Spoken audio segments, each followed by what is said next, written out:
Hi, and thank you so much for visiting my channel. I'll be talking about how decluttering and simplifying our home has helped with my mental health. If you know me, you know that I have ADHD. I was diagnosed as an adult, definitely have had it my whole life, and things can feel overwhelming on a deeper level than most people. Things can feel heavier, and definitely my executive functioning there's challenges there. So I'm here to talk to you about how this is really just simplifying my life has really helped with my mental health. So I just wrote down a few things to read to you of what it's like to feel, what it feels like to be in a home that's with less things. I feel space in the room. I feel quiet in the room. It feels good in the room. It feels neutral in the room. And to me, those things feel good. So to feel space, to feel neutral, to feel good are important, because if I lived in a home that had stuff everywhere, like things that didn't belong in the corner, things just piled everywhere, I would feel opposite, because my mind has lots of files that are open. It's really easy for me to just be distracted and look around, and my mind won't focus on what it should be focusing on at the moment. It's a blessing and it can be a curse. So it's really great to have a mind like this, because then we pay attention to detail and can really figure out things easily. We analyze things really easily. But then when it comes time to focus in on something that we don't like maybe, or where we're just trying to relax and it's distracting all around, it can be very challenging.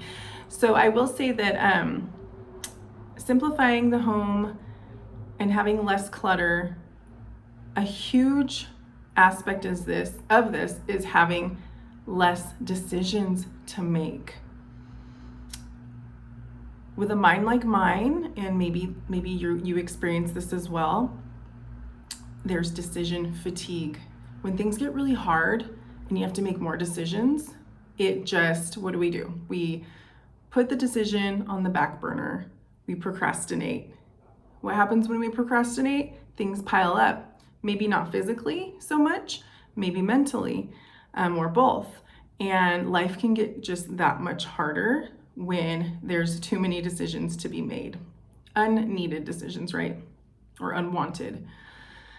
Another great thing about having a simplified home, a nice decluttered home, is I can find things easier and my family can find things easier. So it's not just me, but it's like the whole ecosystem. My whole family here can find items in the house much easier. We know where things are. We have a drawer in the kitchen dedicated to fun little fidgets and things like that. The kids know where to go to get them, and they know where to put them back. Let's see, and I wanted to give you an example with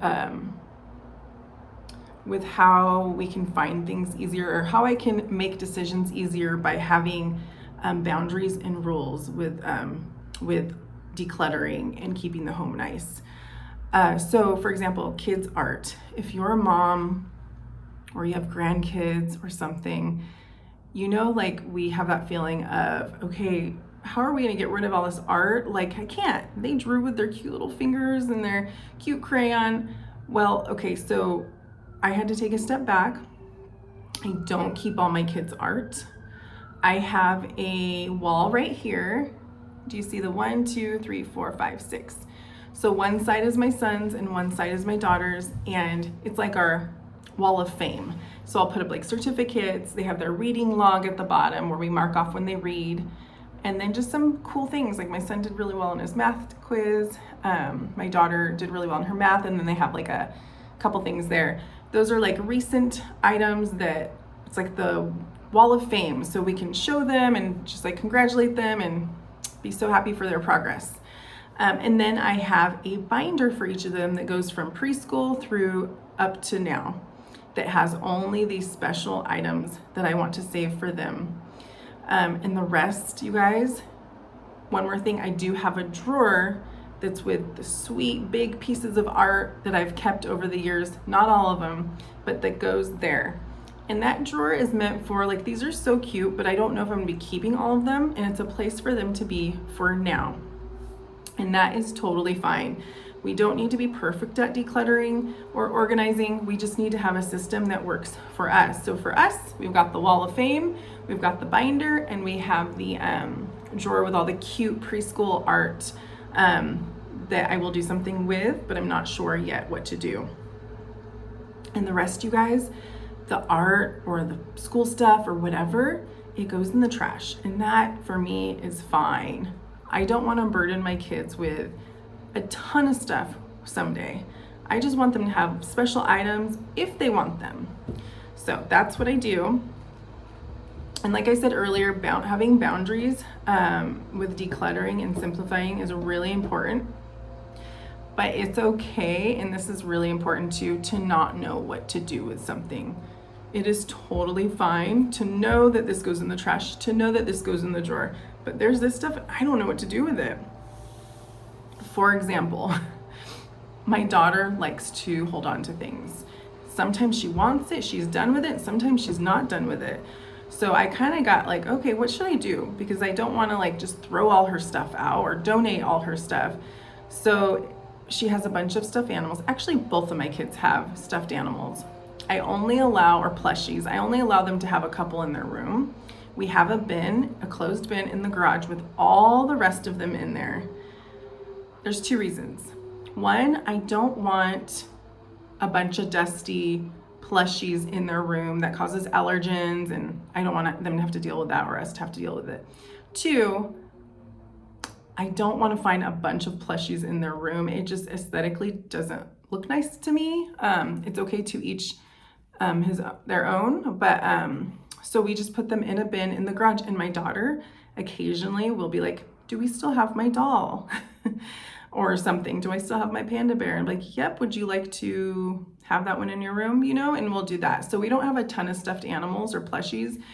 They can swap them out. And I feel like I don't know sometimes what she wants to keep and what she doesn't want to keep. So sometimes I will hold on to some of it, but not keep it in our home. I keep it in a bin in the garage because we don't need it here.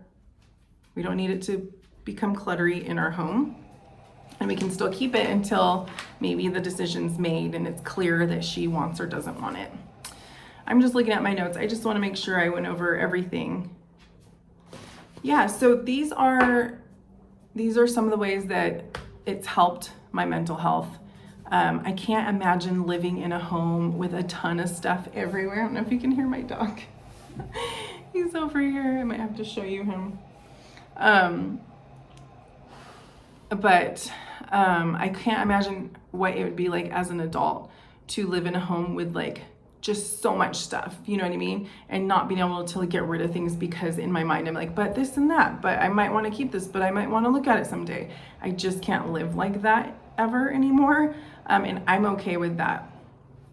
And for that reason, our home feels nice and fresh and clear and simple, and I love it. And we do still have creative things here. We just don't have tons of stuff, but it's helped my mental health so much. And yeah, so I just want to say, if you struggle with anything, procrastination, maybe you have ADHD, maybe overwhelm, maybe you feel like your house gets messy really easily, I just want to let you know that decluttering and simplifying can help so much. So thank you so much for coming in, and subscribe and hit like, and I will be posting again soon. Thanks so much. Bye.